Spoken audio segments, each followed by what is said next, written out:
Alrighty, well, we might kick off today's session. Hello and welcome to today's STEM Plus X webinar. My name is Kimberly Valeni and I will be your moderator for today. Since graduating from QUT, I've been working as a front-end developer at Deloitte Digital, where I create websites and mobile apps for big clients, small ones of all sorts. I'm super excited to also be working with careerswithstem.com to bring these webinar events to life.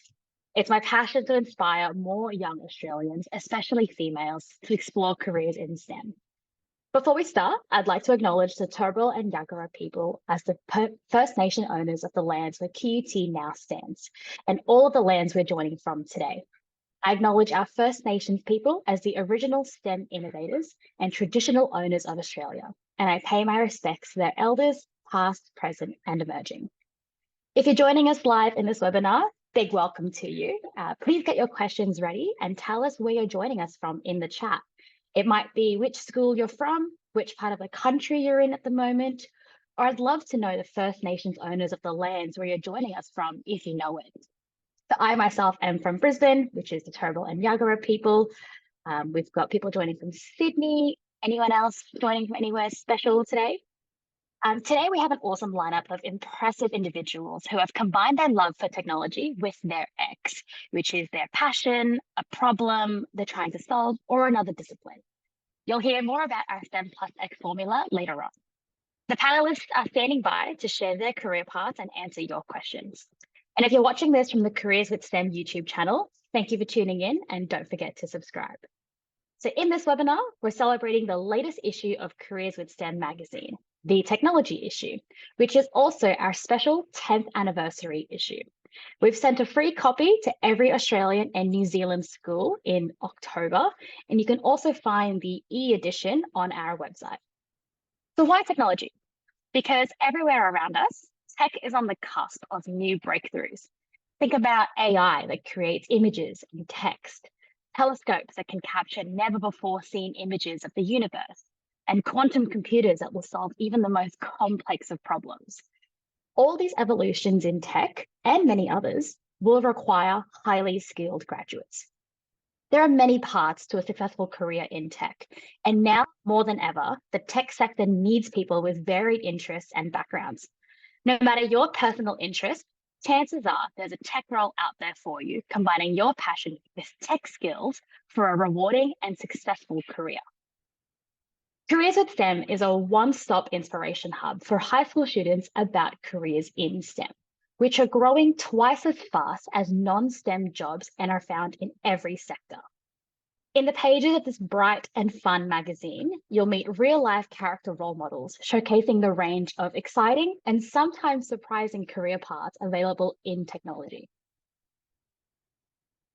You'll also find who the employers are, the starting salaries, and some of the projects that will need your STEM skills.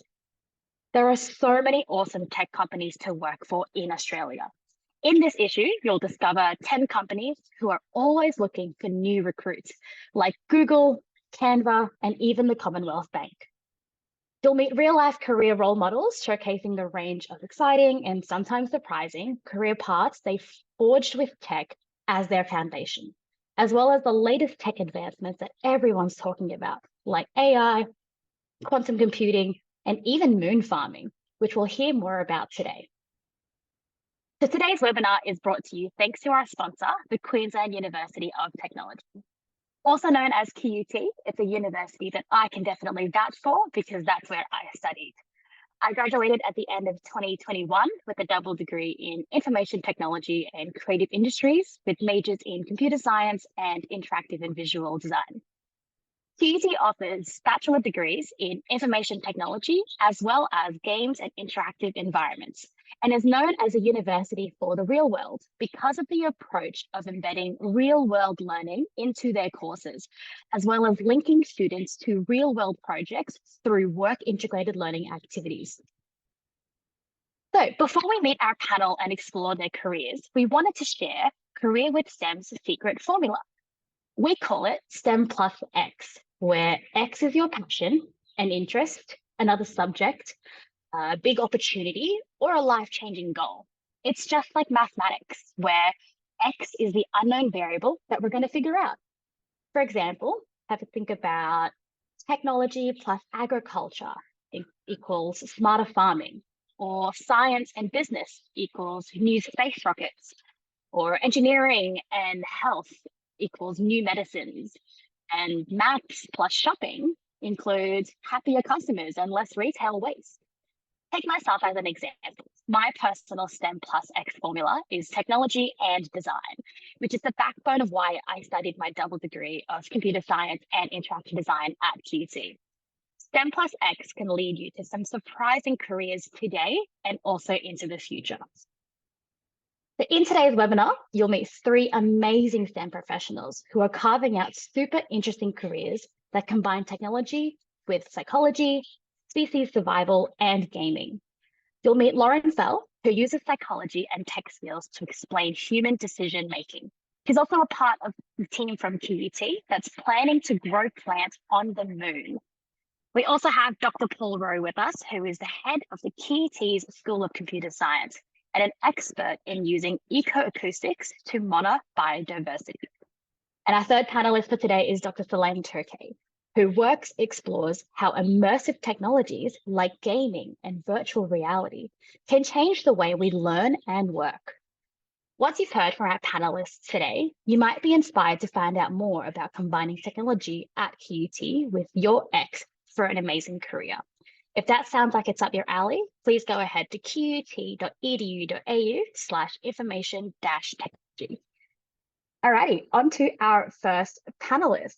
So Lauren is a director of Lunaria One, an Australian space startup with a goal of growing plants on the moon whilst developing sustainable solutions here on Earth. Lauren is also an associate lecturer and PhD student at QUT, researching experimental protocols to test quantum-based models of cognition in human trust judgments. Lauren has also been involved in projects investigating the use of virtual reality for people in neurodiverse populations and has been awarded multiple awards for her work in NASA design challenges. Welcome to the webinar, Lauren. Can you tell us a little bit about yourself and what it's like to juggle everything you're involved in? Sounds like you're keeping busy. Thanks, Kimberly. I am, yes. That's a great question. I think when you're passionate about a lot of things and you follow opportunities, inevitably you're going to find yourself, stretched and sort of engaging in a lot of different things. If that's something that you think you're interested in, hopefully my story can sort of share a little bit about it. It is possible. It's takes a bit of juggling, but it's something that can be done. So I find that the key is really finding a common seed, so a common point across all of those. And for me, that's connecting with people. So from my psychology degree to researching trust to focusing on bringing space innovation to everybody, to kids at school, to the general public, to people who aren't engineers or rocket scientists. My core is that connection with people, and that's how I find I can sort of keep everything together. Yeah, you mentioned that connection is really important, both, in the way that we work, but also how we merge all of our ideas and inspirations together. What do you think are some key ways to connect to IT and other technical fields when you come from a different background, such as your own? Yeah, I think IT is one of these fantastic things that's just kind of everywhere, and there's so many opportunities to use little bits of IT everywhere you go. So whether it's engaging with a generative AI to help you sort of solve a problem, or whether it's picking up some simple HTML or CSS coding to sort of create your website if you're an entrepreneur. There's lots of different ways that you can connect with IT from different backgrounds. So there's lots of, I learned most of the IT skills that I have through just self-driven learning. So I need to do this task. How do I do it? Go online, find some tutorials.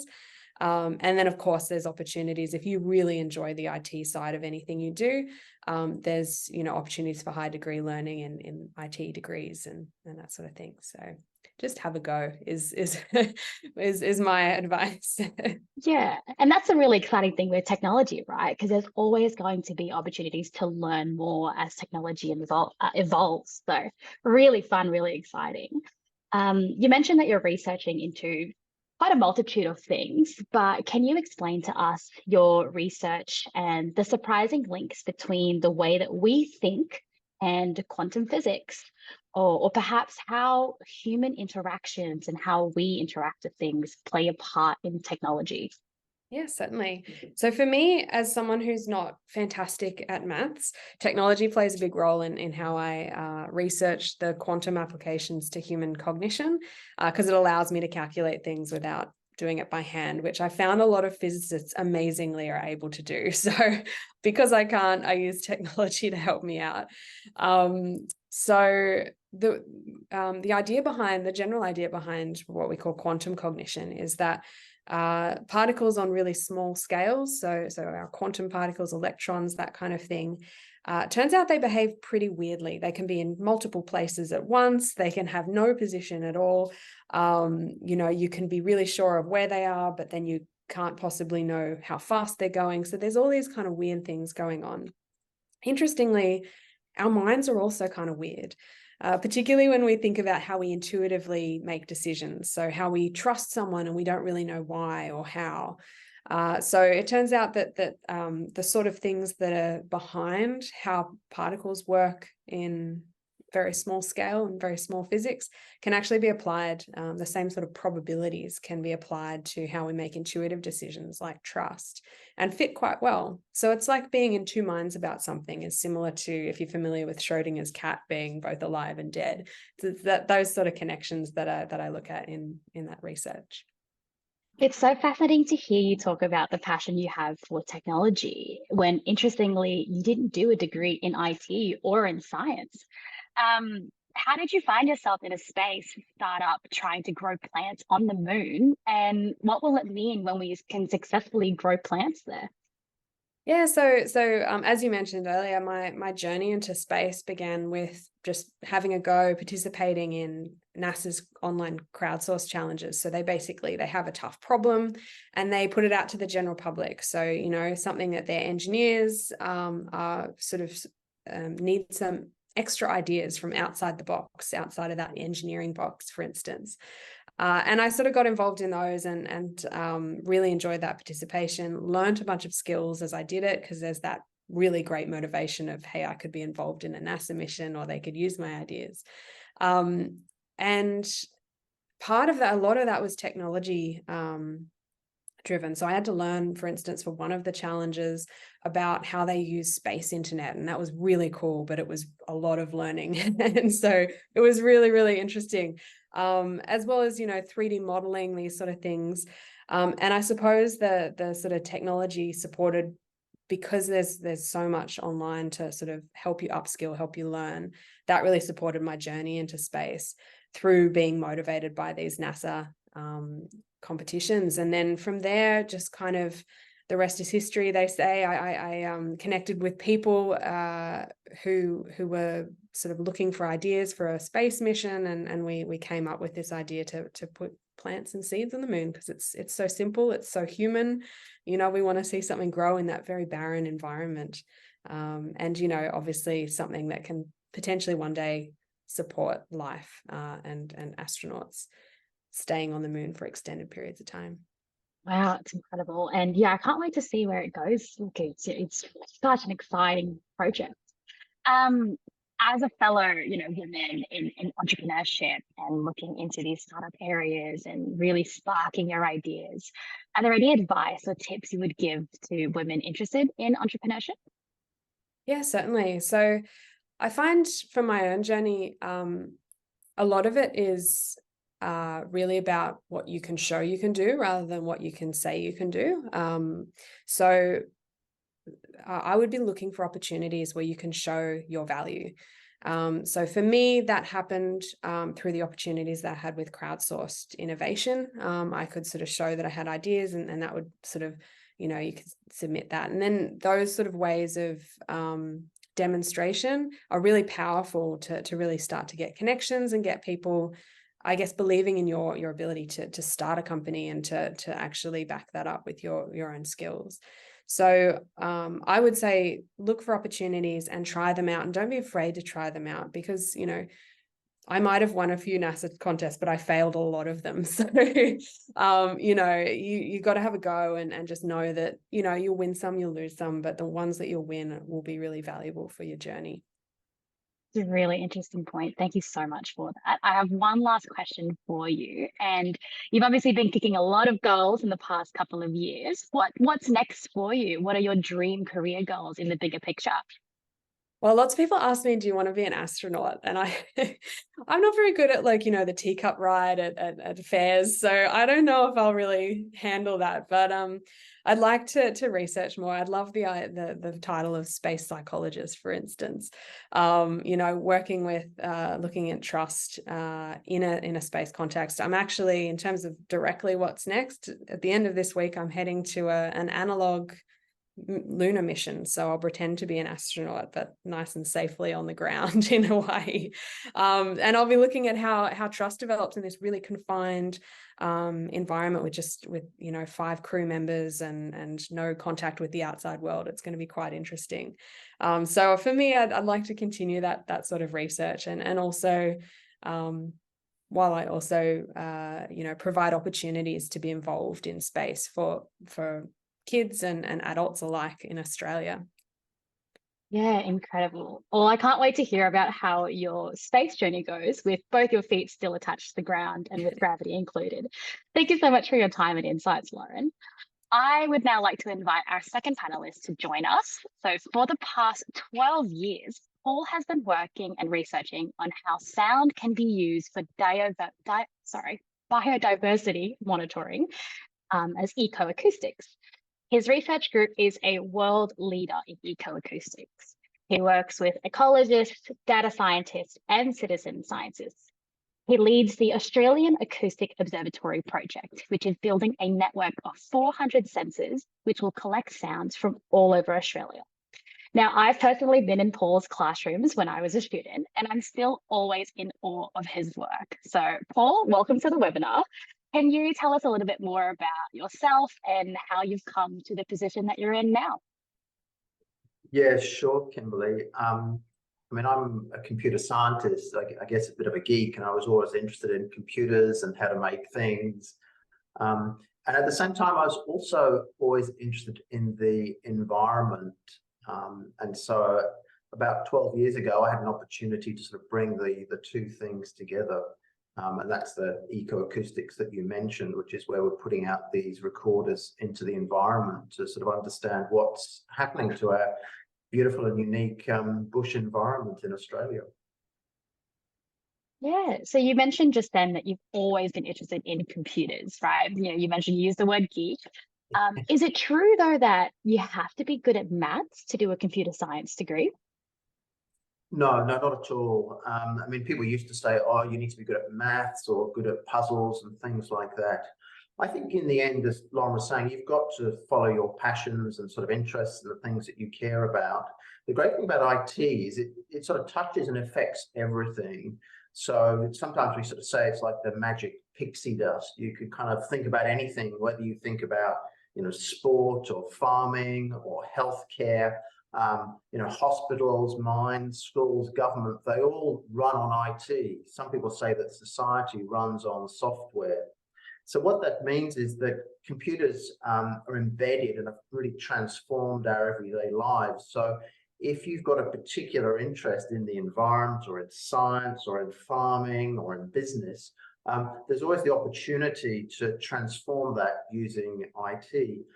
So if you want to study IT and you're interested in business or something like that, there's a great opportunity to use IT to sort of transform that industry and to do sort of cool new things. I like the way you described IT as pixie dust. I think I'm going to pinch that from you. It's a really nice way to go about it. So you mentioned that IT is, pinnacle to every industry. What kind of role does IT play in your research into ecoacoustics? And can you maybe give us some examples or tell us about the projects you've been working on? Sure. So ecoacoustics is really about putting out recorders in the environment to listen to animals. So particularly in Australia, we don't know a lot about the environment. Australia's sort of big. We can see today there are bushfires and things happening. We don't know basically where species are. We don't know where animals are. We don't know where they're behaving. There's a lot of interest in the government to find ways to kind of account for nature, to sort of be able to work out, well, where are there sort of species? Where should we be putting our efforts? So with all of those kind of things, in any kind of management, you need some data, you need some understanding of what's actually going on. I think most people are quite familiar with sort of satellite imagery and looking at drone images, and we kind of see what's happening to sort of glaciers that are melting. We can kind of see bushfires and things like that. That gives us a very good understanding spatially of what's happening. We can look at vegetation, we can look at plants and forests. But if you want to actually understand what animals are doing, you need a different kind of tool. So what I've been doing really is building a tool to measure biodiversity. And that tool is a recorder. It's something we often overlook, sound, but if you actually put out a recorder and record the environmental sounds continuously, you can find out a lot about what's going on. You can find out a lot about how things are changing. And that really relies on IT, something that wasn't possible 10 or 20 years ago, because we weren't able to store all the data or to use the modern AI techniques, for example, the things that Lauren was mentioning, to analyze the data. Yeah, great. So you mentioned that the ecoacoustic data, obviously you're learning a lot from this, and it's able to help you predict what's coming up in the future and create mitigation strategies. You mentioned that this can help more species survive, which is obviously part of the big sustainability question we have for the world. How can technology help us create a more sustainable world as a bigger question? Yeah, that's a great question. So there are a lot of ways that technology can help and create a more sustainable world. One way is that we can use technology to sort of understand our world better and to design things better, so that we use less resources, so that we use less energy, so that we can kind of recycle things. We can use technology to sort of design new kinds of products and services. We can use technology we can actually embed technology, the magic pixie dust, if you like, to make our devices smarter, to make things sort of turn on and off at a simple level. We can use it, for example, to move sort of solar panels to collect the maximum amount of power and things like that.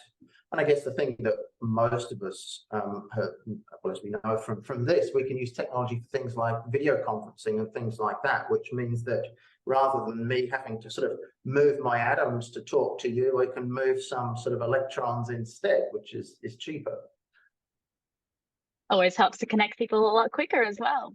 Well, Yes. thank you so much for your insights. I had one final question for you, and obviously this research goes great into depths, but what are your next goals with your research? Anything coming up in the horizon?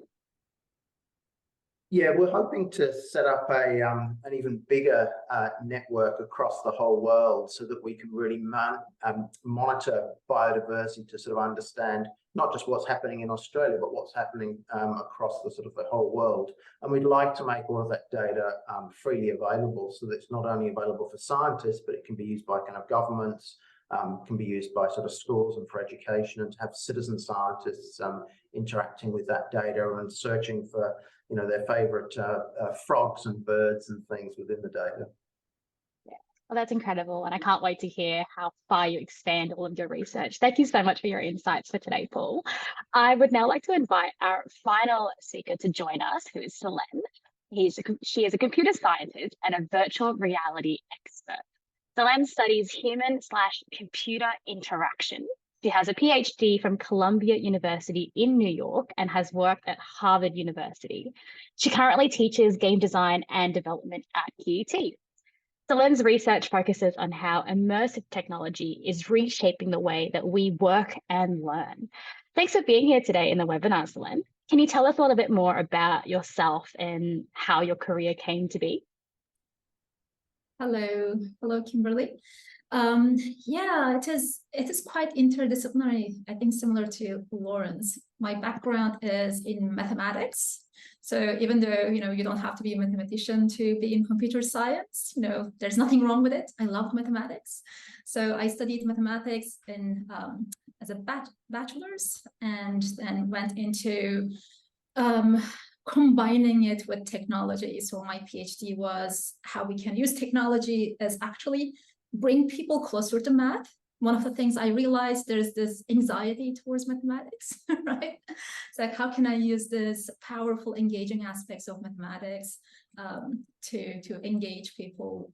Technology to engage people. Then I realized games are really good with that, and I got into that, and I did my PhD in games and virtual environments, and yeah, I ended up here somehow teaching games. And enjoying every second of it so far, I hope. Absolutely. So you mentioned that you really enjoyed maths when you were growing up, and that's how you got into this world. Were you also into gaming when you were a teenager? Yes, of course. I did play games as a teenager, though it was not my main hobby.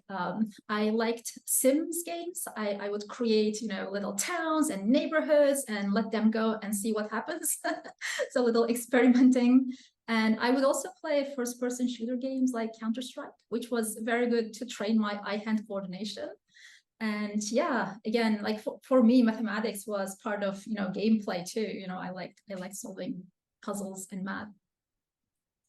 How do you see technology changing the way that we learn in schools? So as a university lecturer, what do you think about how human and computer interactions and technology changing in like the high school? So technology within... Right, excellent. Sorry, okay, here we go. So technology within high schools, and what are your thoughts on how computer and human interactions play a part in that? Yeah. Great question, Kimberly. Well, technology has been changing the way we learn in schools for a long time now, right? From blackboards to whiteboards to laptops to tablets. But I think one of the powers of interactive technologies like games and virtual reality for learning lies in its potential to support experiential learning, which revolves around learning by doing. It is one of the most effective ways to grasp and retain knowledge. And by simulating real-world scenarios or creating entirely new interactive environments, virtual reality and games can provide experiential learning opportunities where students can actively dive into subject matter. And a particularly salient example from my research is to use virtual geology field trips. And as we know, real-world geology field trips are very important for understanding our planet's history. However, they come with certain challenges. Some terrains may be inaccessible due to distance, like think about Greenland, Antarctica, or even like Mars, right? And there might be safety concerns or physical limitations of students. With virtual geology field trips powered by augmented reality, virtual reality, or games technologies, these barriers can be overcome. So imagine a class diving into the ancient history of our planet through Australia's unique geological landmarks, right? Instead of static maps and charts and pictures, students can visit the age-old landscapes of the Pilbara region, which is behind me, in Western Australia, walking beside these stromatolites and exploring the world's oldest known microfossils, offering a window into the life of over 3.5 billion years old, right? They can they can talk to virtual geologists to learn more about the significance of the region. And through the immersive experience, they can not only learn about geology, they will virtually step into the Earth's past, understanding the processes and timescales that have shaped the continent, right? So such virtual experiences not only deepen comprehension, but also democratizes the access. Every student can explore and interact with geological wonders firsthand, right?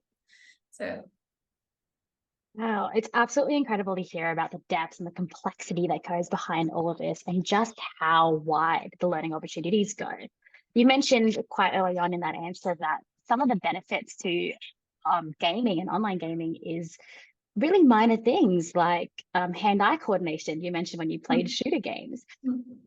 From your research, what are some other benefits of gaming, particularly around mental health and teenagers' growing minds? Great question. Well, online gaming, when approached with moderation and balance, can offer several potential benefits to well-being.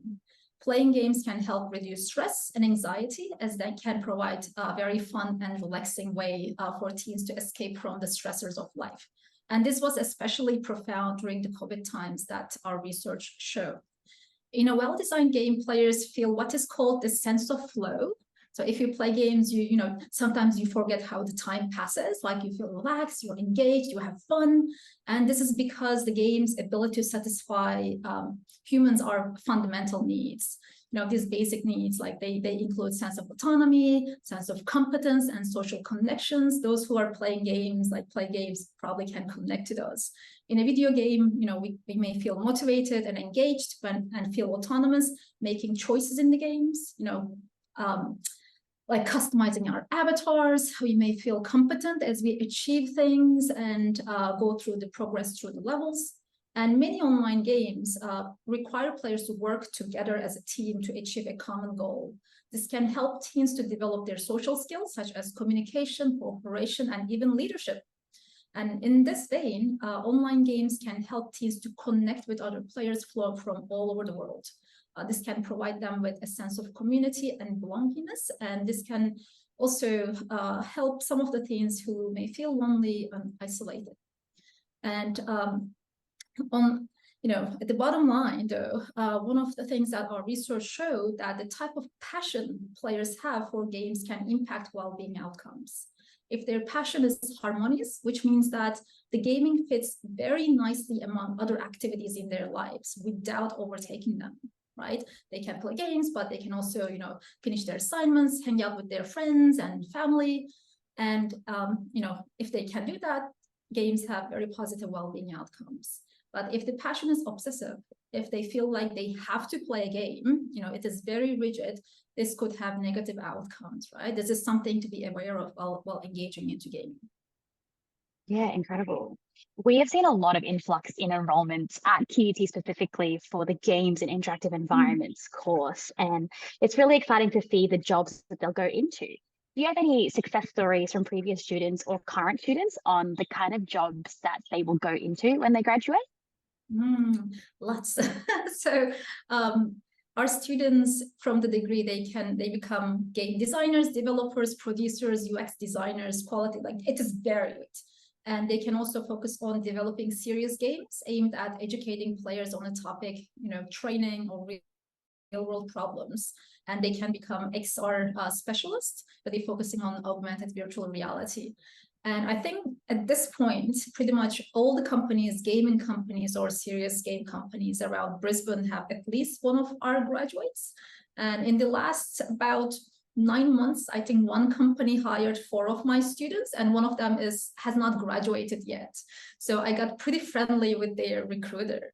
So there's a lot of interest in working with our graduates from the degree, because they learn a variety of skills, including development and design and understanding a little bit of human psychology as well.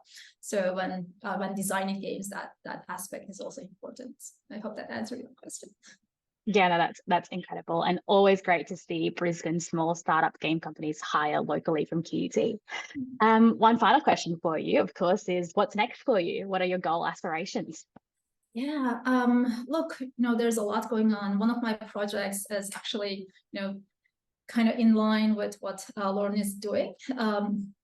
So I work with NASA JPL scientists to create virtual reality environments. So we have developed interactive environments. So we're at the stage of testing those and see whether they can walk on virtual Mars and analyze Martian rocks in a virtual reality environment and come up with hypotheses, and hopefully can, discover evidence of life on Earth from Mars.